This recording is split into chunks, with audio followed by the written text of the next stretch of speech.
After months-long stalemate of Intra Afghan negotiations, the Afghan government and the Taliban finally agreed to initiate the long-awaited peace talks. However, the chances of peace returning to war-torn nation are still hanging on a thread as the Islamist group has not put a halt to its offensive against Afghan security forces.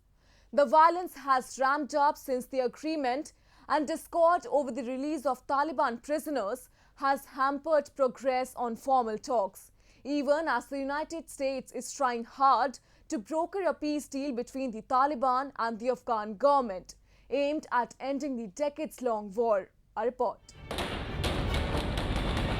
Taliban has not put a halt to an all-out offensive on the battleground. Dozens of Afghan security forces and civilians are being killed on a daily basis.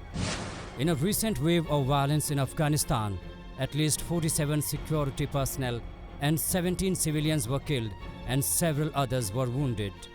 The deadliest of the all was a Taliban suicide bomb attack in the Afghan province of Kandahar, where a Taliban suicide bomber detonated an explosive-laden military vehicle on the approach to the provincial governor's residence and police headquarters.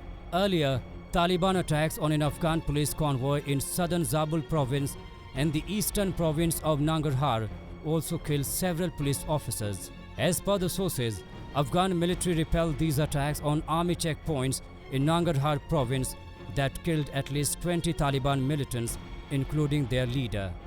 The Taliban and Afghan forces have been trading blame over the recent surge in the attacks across the country, even as the United States is trying hard to broker the direct peace talks between the two warring sides, posing a direct threat to Intra Afghan negotiations.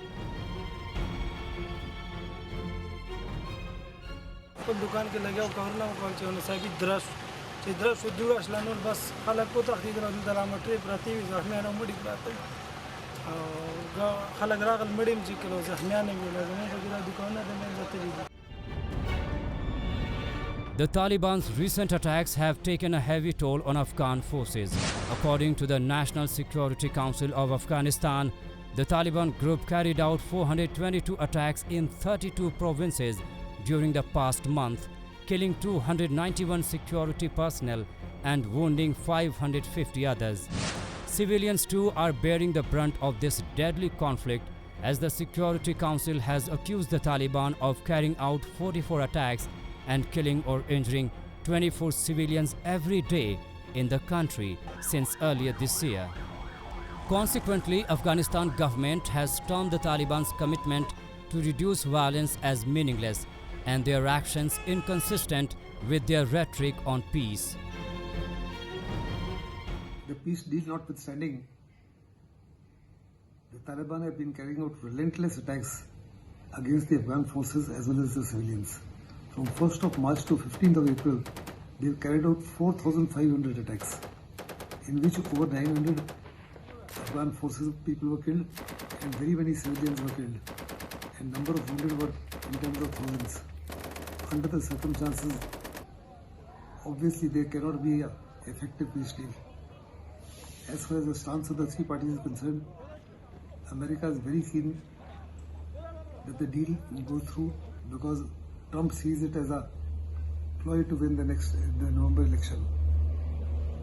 However, as far as Taliban is concerned, they want to take maximum concessions from the Afghan government and the Americans without conceding anything in return. And as far as the Afghan government is concerned, they do not trust the Taliban and the Americans.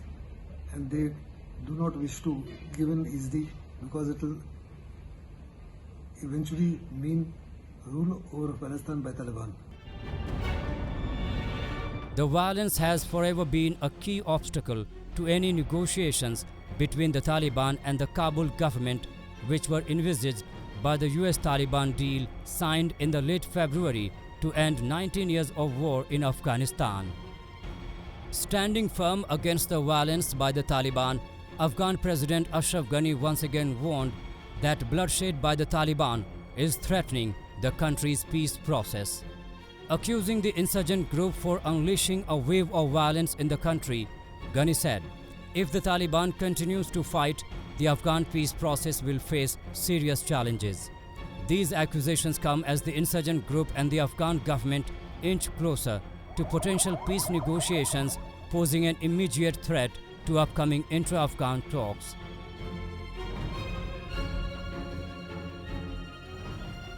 Ashraf Ghani's statement that the violence by Taliban is a major roadblock as far as peace process is concerned is very timely.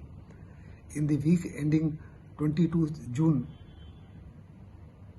the Taliban have killed 291 Afghan security forces, injured 522 and killed 42 civilians. With this sort of a violence, it is unlikely that the peace process can reach the conclusion. It's a very, very clear warning that as far as this juncture is concerned, Afghanistan is in a very, very delicate state. The deal also called for the Afghan government to free 5,000 Taliban prisoners in exchange for the Taliban releasing 1,000 government and military personnel they hold captive. So far, the Afghan government has released more than 4,000 imprisoned insurgents, while the Taliban have freed 669 Afghan security personnel. But the dispute over hundreds of Taliban prisoners has prevented the launch of intra-Afghan talks that were to have begun in March this year. Afghan authorities said they will not release around 600 Taliban captives as they are too dangerous, despite planned peace talks that hinge on the prisoner exchange. Despite the disagreement, the Afghan government peace negotiating team is fully prepared to enter into talks with the insurgent group. However, the Taliban has said that the group will not endorse intra-Afghan talks unless the Afghan government releases its 5,000 prisoners from the jails.